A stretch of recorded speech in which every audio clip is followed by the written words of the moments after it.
How did you get the idea for CordBrick? Yeah, so actually this was before my drinking days.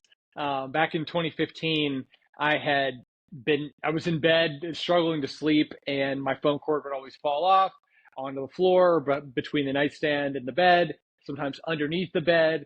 I'd have to get up, get out of bed, get on the floor, get a flashlight or some light or room light and turn it on, and then pick up my cord and plug my phone in. And, most of the plugs were pretty short, I think, when the cords first came out for Mhm. iPhones and those kind of devices, 3 feet. And then the plug on the wall is only about 18 inches up high. So it just pulls the cord off of your nightstand or bed.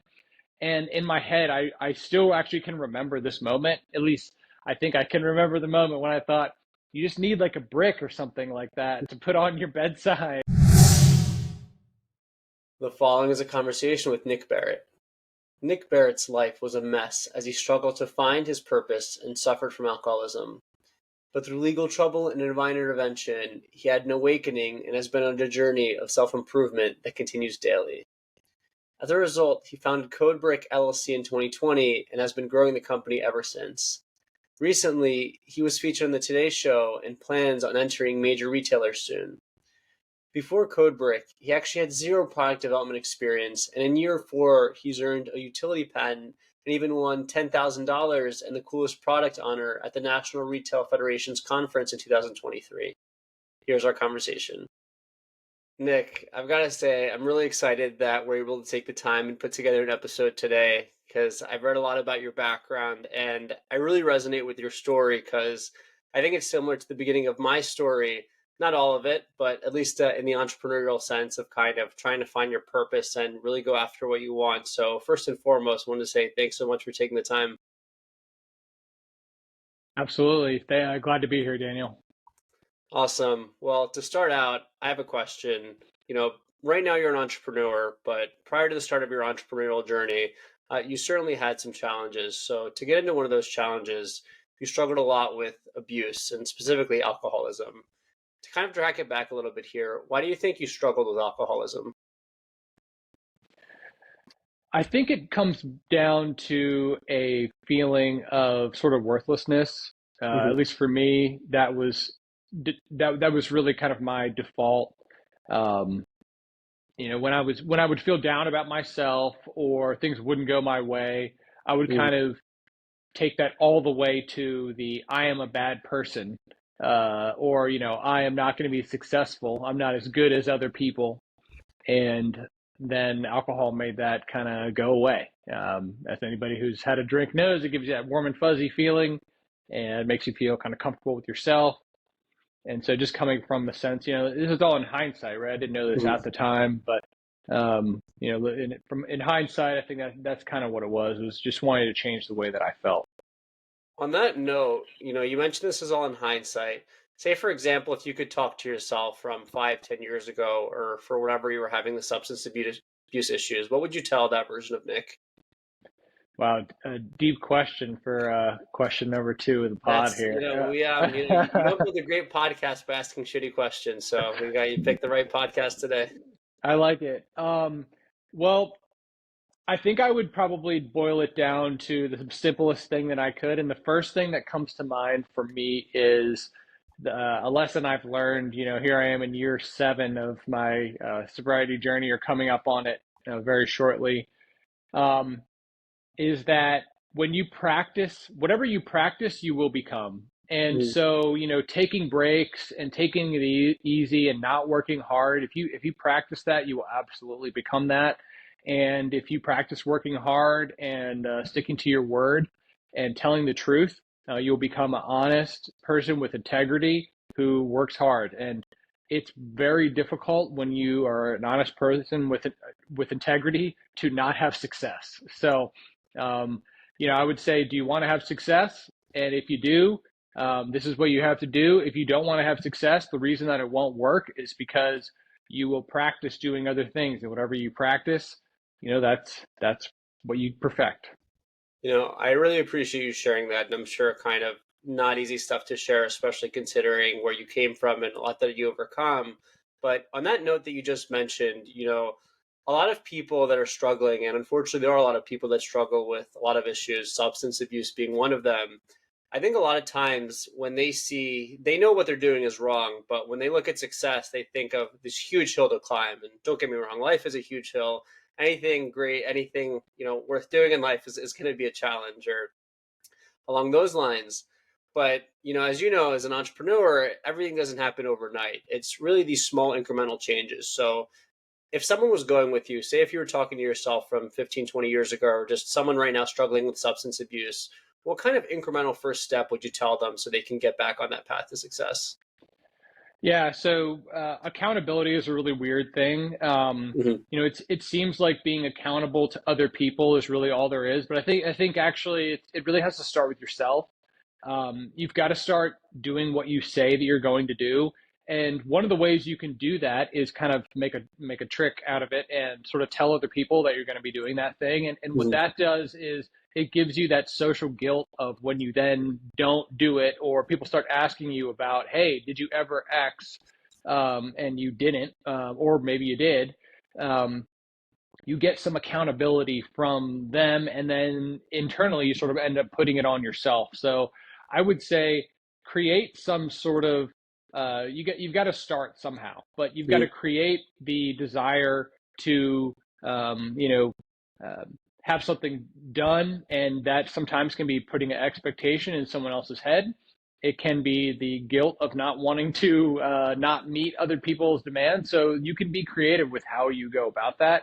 The first step is to start. And to start, you've also got to start talking about your ideas and sharing them. So, um, you know, doing that, sharing your ideas, and then telling people that you have intention to do something will kind of kick you off, I think.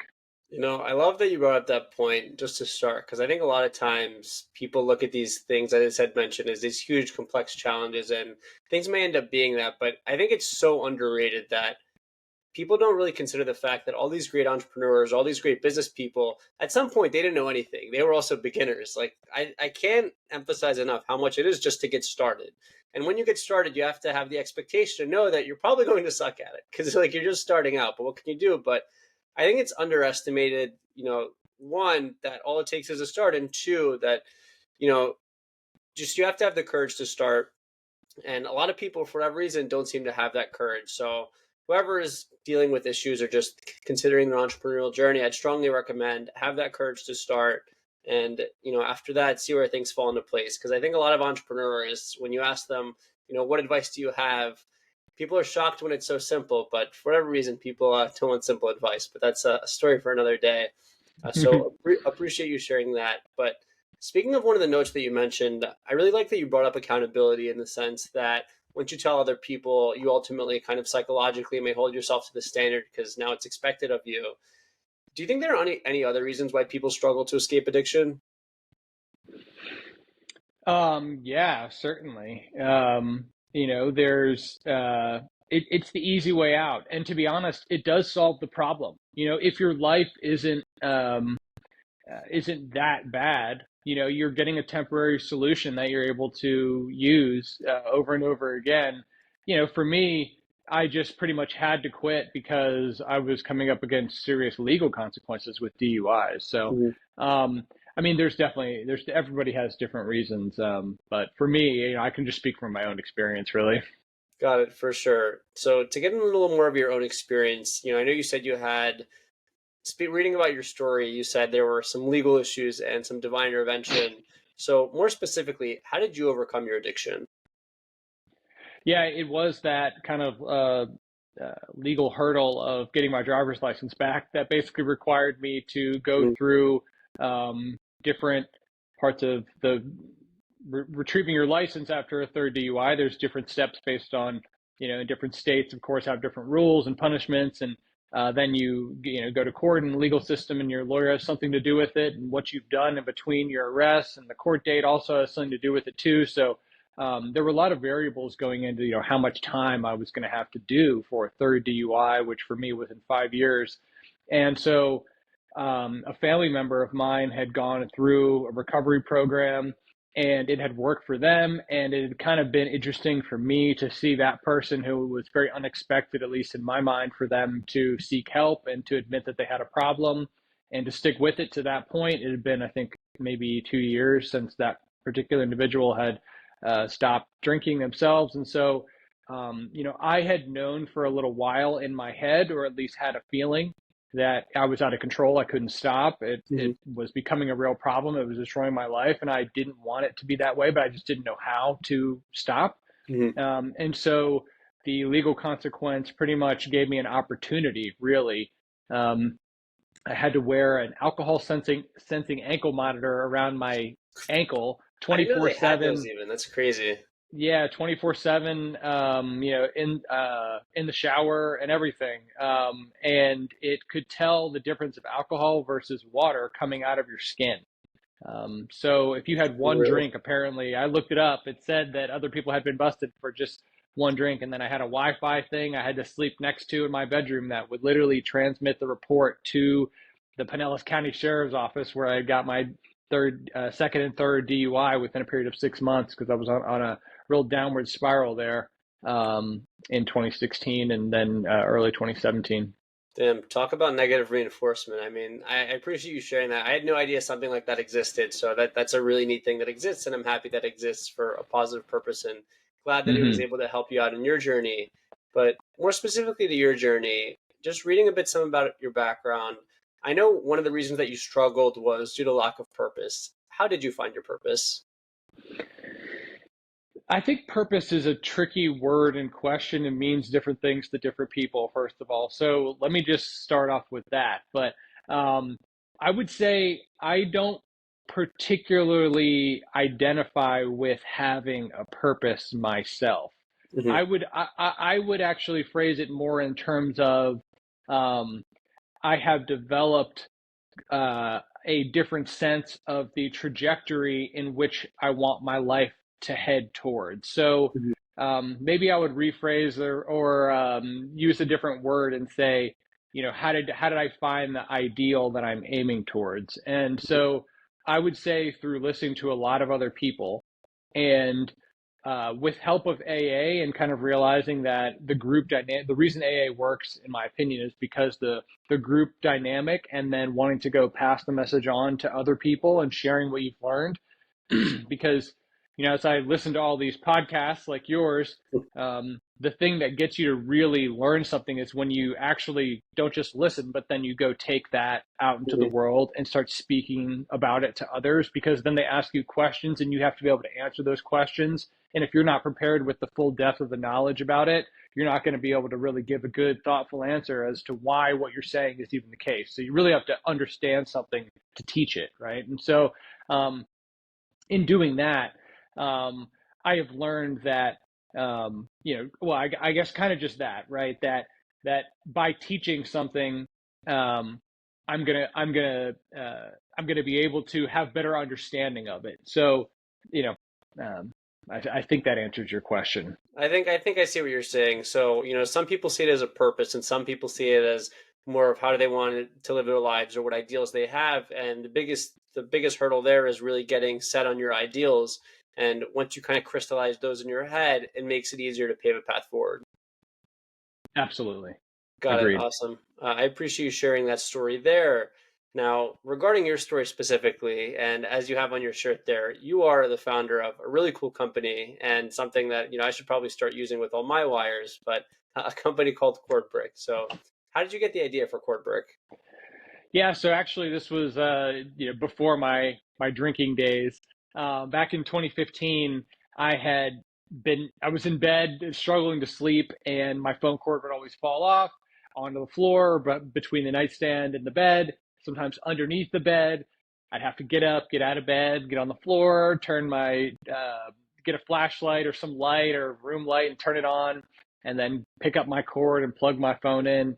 And most of the plugs were pretty short. I think when the cords first came out for Hmm. iPhones and those kind of devices, 3 feet, and then the plug on the wall is only about 18 inches up high. So it just pulls the cord off of your nightstand or bed. And in my head, I still actually can remember this moment. At least I think I can remember the moment when I thought, you just need like a brick or something like that to put on your bedside. And I don't want to have adhesive because I looked up the competitors, and at the time and even now, there's these little things that have adhesive on the bottom, and you can stick them on a surface, and they have little cord channels in there. Mhm. But I had decided that I wanted to have mine be able to not only hold cords but also wrap cords, which, as you Mhm. can see on this one here, if anybody's watching, you just snap, wrap, and trap. So you can pop the cord in one end and Mhm. wrap it around cord brick, and then trap the other end on the other side. And when you release that side, it unwraps untangled.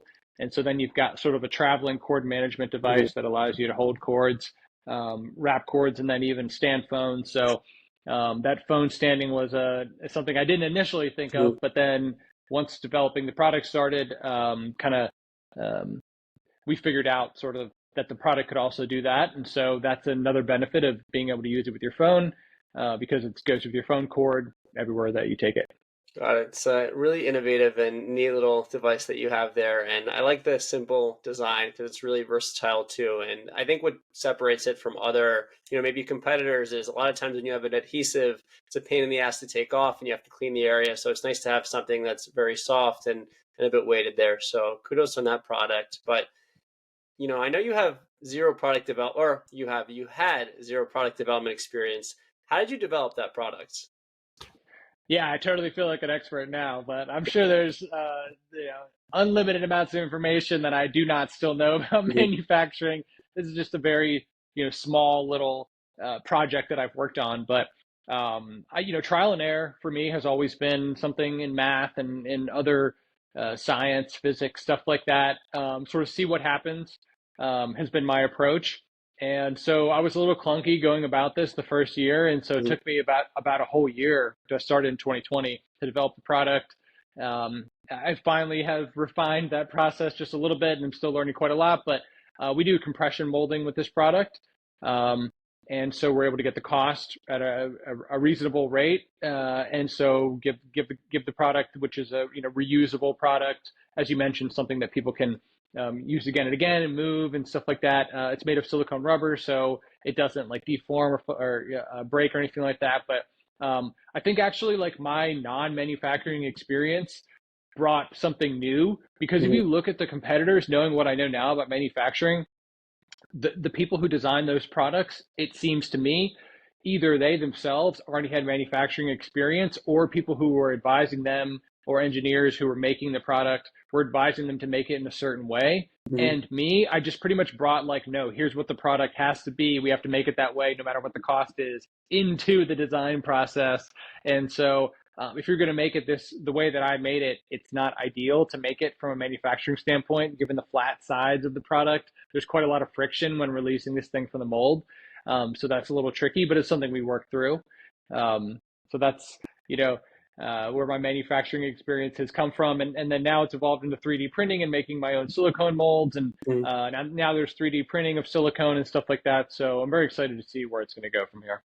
I think Jeff Bezos said on a podcast recently, it's good to have a bit of the mind of a beginner because it lets you wander and you're not restricted or restrained by these corporate walls or kind of these fake walls that you see. So maybe it was an advantage starting out, and glad to see that you were able to kind of bring it that way. But a quick note on the design. Did you always think it would look like this small brick, or did you have any other kind of fun design ideas? Yeah, I definitely played around with different other shapes and whatnot, but kind of from the beginning, I realized that if it would have the most friction if it was flat. And by the way, I think that was Lex's podcast with Bezos. That was a great episode, by the way, if that's Amazing. the Yep. one. Um, but yeah, I pretty much thought like in my own head. Now, I didn't always call it just cord brick. I mean, its full name at first was the anti-gravity cord brick, because I was, preventing gravity from pulling cords on the floor, but then I Mhm. just shortened it to cord brick. But um, I went with lots of other little names for it at first, but it did end up kind of coming out brick shaped. So yeah. Got it. It's a fun and intuitive design. I think you're on the right path. But I know you Thanks. mentioned starting out, you had, no product development experience, but were able to kind of build this really cool product. And certainly starting out, you're probably learning a lot of things and, making a few mistakes. In the beginning, what do you think your biggest mistakes were starting out? Yeah, so I actually want to go back to something that you asked me earlier, which was how do people get started? Mhm. And then, so this kind of is the second part of that is like, what do you do when you hit a roadblock? And so, because when you get started, you're going to be able to figure out a certain amount of things, but eventually you're going to come to a point where you're like, oh, I don't know that. Now what? Right. Mhm. And then that's going to happen a bunch of different times in a bunch of different ways along the process when it comes to, getting, packaging, shipping, the UPCs, different stuff like that, patents, right? There's a whole bunch of minefields in there where, depending on your knowledge and skill set, Mhm. you may or may not have that info. So for me, what I would do when I would get to those points is first, I would say like, do I know anybody that has experience here? And I would reach out to my network and try to get them to help me get through that. Mhm. Um, and that I would say has been like such an unexpected area that has just rocketed me past different difficulties as I've proceeded on this.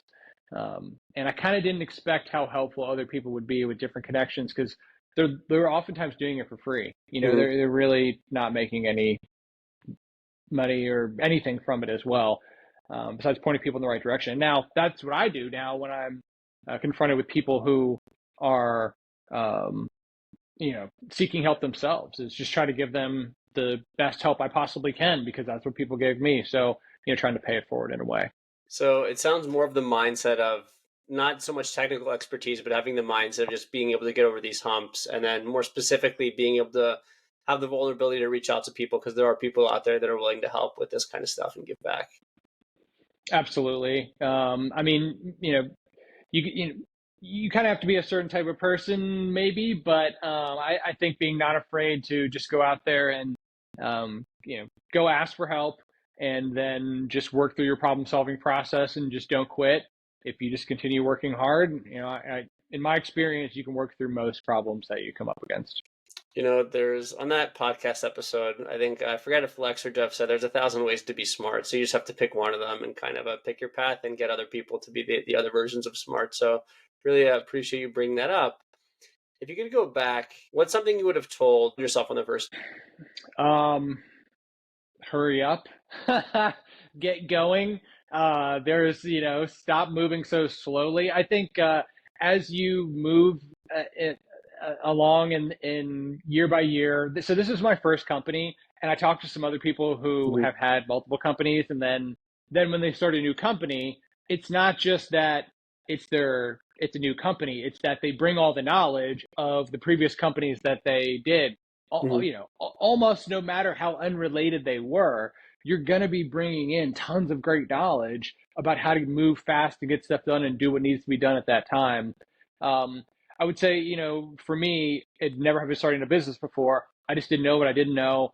And so I think I would have done better just to move faster and not worry about some of the little stuff that I was trying to perfect and work on, because that would get resolved and solved Mhm. along the way, and it's going to change a million times anyways. Mhm. And so, just try to figure out how to move quicker. Mhm. Fair. So on a similar note, what's been your craziest day of work? Probably when I won coolest product at National Retail Federation show in 2023. Mhm. We had just gotten on Amazon maybe a month or two before, and we had a huge selling season and sold as the keyword stocking stuffers on Mhm. Amazon.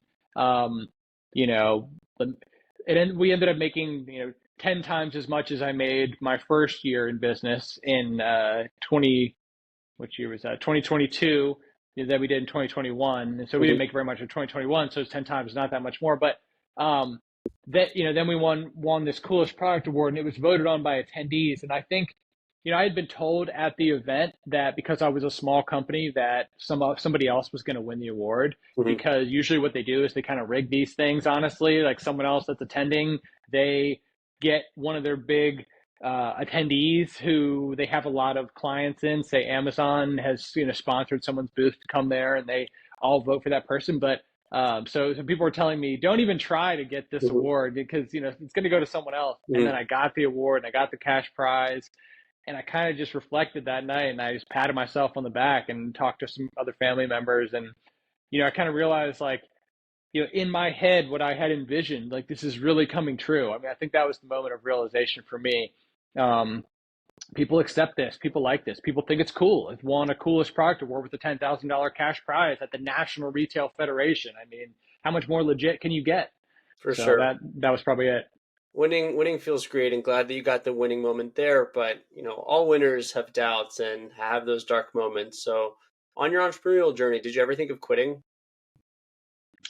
Yeah, absolutely. I mean, I think if you're an entrepreneur, you are constantly thinking of like, is this going to work out? And like, what percentage sure am I that this is still possible? Like one of the possibilities is working out. Elon talks about this sometimes about, you know, I knew that there was a potential path for success that was still available, right? Hmm. For Tesla and for other companies. And so, but if you're an entrepreneur, if you're honestly evaluating and you realize this is not looking good, you've got to stop. And I would say that any entrepreneur should be questioning that kind of as they're going. I would say up and until maybe 6 months ago, I was wondering that, maybe a couple times a week. Should I, is this the right thing? Should I quit and do something else? And that was 3 years into the startup. So, I mean, I had a lot of good indicators, but what really happened and changed was we got the utility patent, and all of our claims were accepted. And so it's a pretty broad and protective utility patent. Hmm. And I think that pretty much took a lot of the doubt away from me, because I realized like, okay, and we'd had a lot of validators up to that point, but that kind of was like, okay, now I have the legal protection that is going to protect me in the largest consumer market in the world, the United States. Hmm. And so if I can do that, I can be pretty sure that it's going to work. And so that has really allowed me to kind of mentally even free myself a little bit more to commit to this, because I am pretty sure now that, you know, we may not be the richest company in the world, but we're going to have success. We should do well. With a final note on CordBrick, I wanted to ask, how do you see the future of the company? Do you see yourself continuing to grow it? Do you see yourself making an exit at one point? What does the future look like?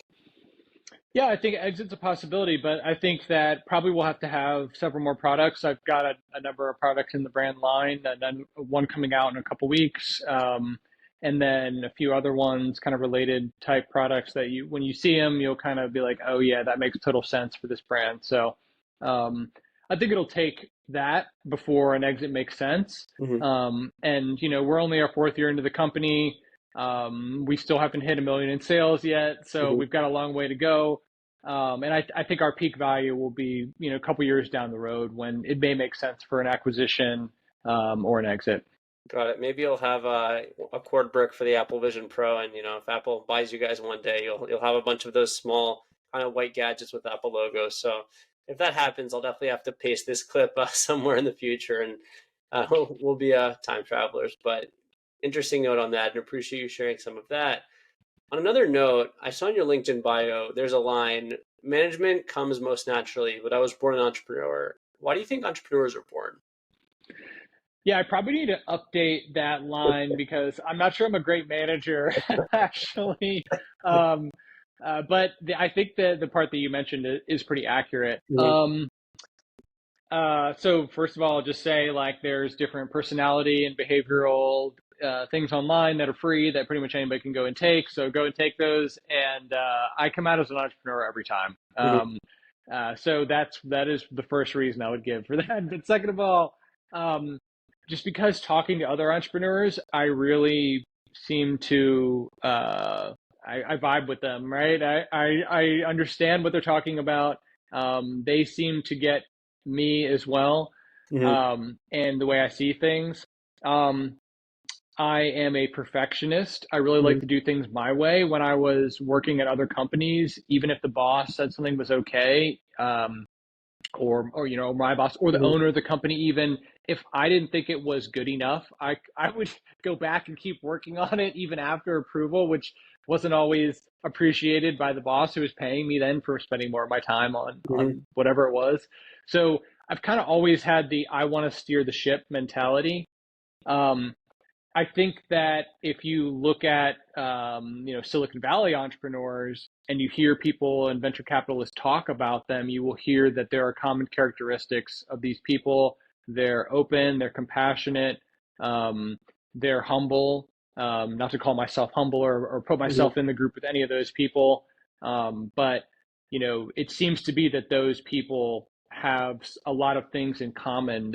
And to be an entrepreneur, you kind of have to be creative. And I would say, I actually do a personality assessment that I group my whole family in a spreadsheet with, and we can kind of evaluate each other by the big five personality characteristics.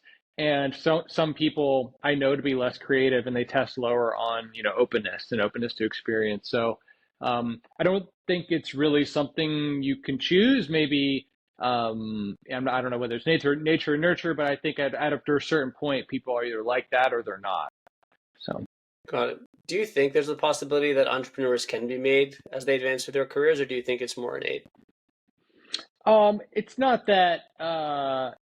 It's not. I think it depends. I think there's a portion of people who, yeah, that you're just probably not. It won't be. It's. Let me rephrase and start over. I would say everyone should do what is optimal for them and their personality. And for Mhm. some people, that's an entrepreneur. But if that's not the optimal thing for you and your personality, I wouldn't recommend it. I don't think that those people would enjoy it, and I think that they wouldn't succeed, and they would have a tough time succeeding, regardless of how much work they put in. But I think that um, your personality is kind of a real thing. You can change your personality slower over time, but I think kind of your natural characteristics, they kind of do determine to some degree where you fit in the working world, in my opinion. I think it's a really interesting point. I think my personal answer is probably also it depends. I think people can, come out the gate, for lack of a better word, are really just being creative and wanting to do their own thing, and other people start in more of a corporate or traditional setting, and they just kind of hate their lives and like, I can't do this, and then they kind of come to it. So really interesting there, and I think everyone's story is unique, but always cool to hear about these people that just kind of dropped everything and are like, yeah, I need to do something else with my life to be happy. So fun note on there. But speaking of entrepreneurs, you actually met one of the entrepreneurs. So how did you end up meeting Damon John? Yeah, I was just at a trade show in Orlando last month, and it's ASI, Advertising Specialty Institute. I was going because my product makes an incredible promotional product, and I wanted to get it in front of people that are going to share it with Mhm. their end buyers. And I was standing at my booth all by myself. And sure enough, I look straight ahead in front of me and I see this guy walking towards me. He's wearing sunglasses, and he's got a name badge that's kind of tucked under his belt loop, which is unusual because usually people are wearing it around their neck. And so is the sunglasses because we're inside. But, it's this 5'5" bald guy. And I look at him and I say, Damon? And he says, yeah. And there's a large man behind him, maybe 6'8" or so, Got it. and Makes sense. big guy. And I realized, oh, this is Damon John and his bodyguard from Shark Tank. And so I realized immediately it was him. And I said, hey, can I get a picture?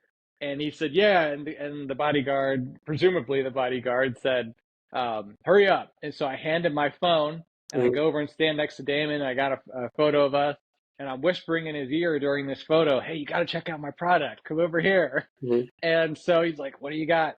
So I'm like, hey, yeah, we just got on the Today Show. We got it into Lowe's. We won coolest product. You got to see it. So I bring him over to the table. I'm like, hey, look, prevents your cord from falling, wraps your cord, stands your phone, does your AirPods, this and that. I go through the pitch and I get like halfway through and he goes, stop. And I think I've done something wrong. And he Mhm. pulls his personal phone out of his pocket and he's like, can you do that again? I'm going to film you. And I'm like, my heart's pounding. I'm like, oh my gosh, David John is filming me on his own phone, pitching my product. This can't even be real. And what I should have done is I should have asked the people next to me, hey, can you film him filming me right Yeah. now? But I didn't do that. So I don't have any evidence that this happened, except for my word, which I'm telling you is really what happened. But yeah, he filmed me. He pointed his phone up. He said, you're the inventor?" I said, "Yep, that's me."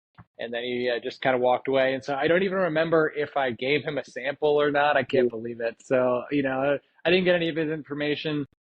So I've asked around and tried to find his email address and send an email to one of his addresses I was able to find. So I don't know what he did with that video, but yeah, it was a pretty cool experience. And Mhm. I later found out that he invested in a company that went on to Shark Tank and is a phone accessory. And just by weird coincidence, about a month before, I had met the founder at another business event and Mhm. didn't know anything about his acquisition or deal with Damon John. So just kind of a funny set of coincidences there. Yeah, coincidences are always interesting. I was gonna say, maybe you should have asked him to invest in the product, but it's okay. Hindsight's always 2020. We'll take these once in a lifetime experiences so we can get them.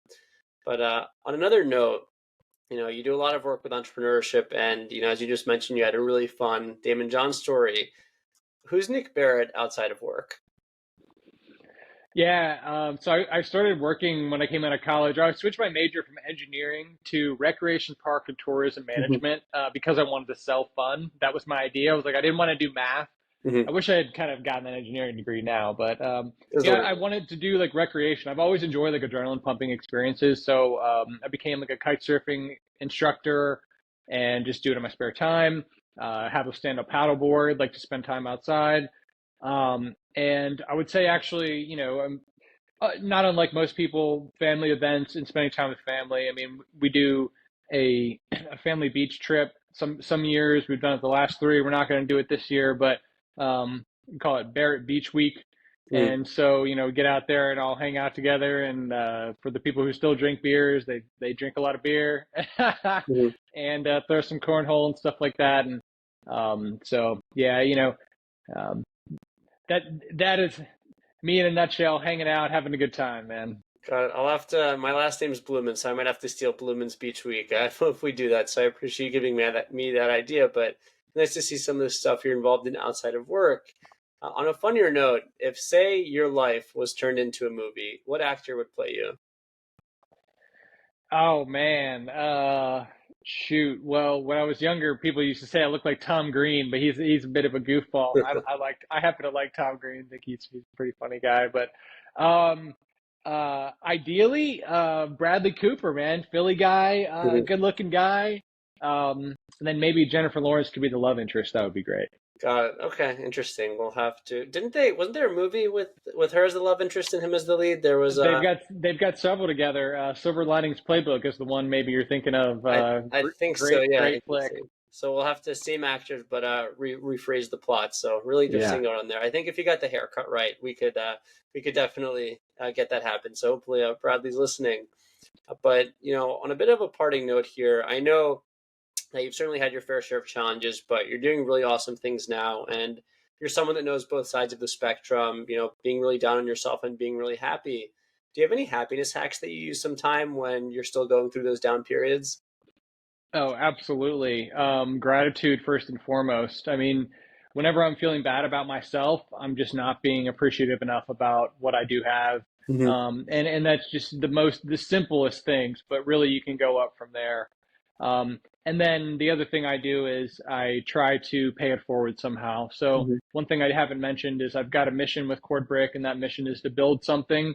And that mission has nothing to do with the physical product that we're selling. It has to do with, um, I'd like to donate to, and we do donate to a nonprofit here in Florida to build housing for people in early recovery Hmm. that they manage and help people get back on their feet and help them get a job and get to meetings and get a program to get their life back together.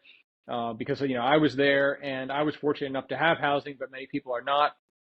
And the other part of that is I speak at a local university. I'm going back actually in 2 days and in their entrepreneurship school. And I want to inspire people to create and build something themselves. So um, I am communicating with different students and Hmm. creators and people, and I am happy to provide free advice, mentorship, anytime. Whenever I have time, I'm happy to give that. And so that always makes me feel better when I can use my wisdom, experience, strength, and hope, as they say in the AA program, to benefit someone else. So that always gets me out of a ditch. Got it. It's incredible how giving back can almost, increase that dopamine to a sustainable level. So definitely food for thought there for anyone who's listening. But On a parting note here, and similar to the answer you just gave, when it's all said and done, how would you want someone to describe Nick Barrett's legacy in 3 words? Unafraid, relentless, and mix between like honest and trustworthy. You could count on them. Got it. I think that's a really creative answer there. And Nick, you're really clearly a really creative individual and a great entrepreneur. And it's been an absolute blast. And really appreciate you taking the time to come on. Thanks, Daniel. Really professional. Glad to be here. Thank you for listening to my conversation with Nick Barrett. If you enjoyed the episode, rate the show on Spotify, drop a comment on YouTube, and subscribe.